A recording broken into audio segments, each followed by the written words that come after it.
আজকে ছেলে স্কুলে যাওয়ার আগে সে হুকুম দিয়ে গেছে অর্ডার, তার জন্য হাঁস রান্না করতে হবে, হাঁস কারি।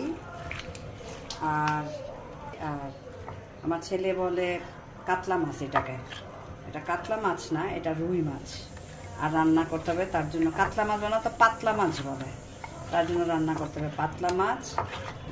এবং মাটন তার জন্য রেজালা করতে হবে, মাটন রেজালা হচ্ছে রুই মাছ আর হাঁস কারি।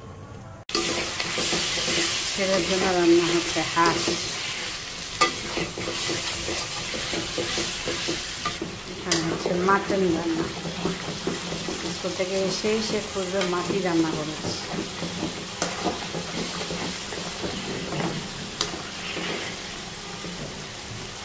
গাছের করলা, আলু, পেঁয়াজ, কাঁচামরিচ, অল্প একটু করলা হয়েছে, বাট গাছের করলা স্বাদ অন্য রকমের, বেশি একটা তিতা লাগে না।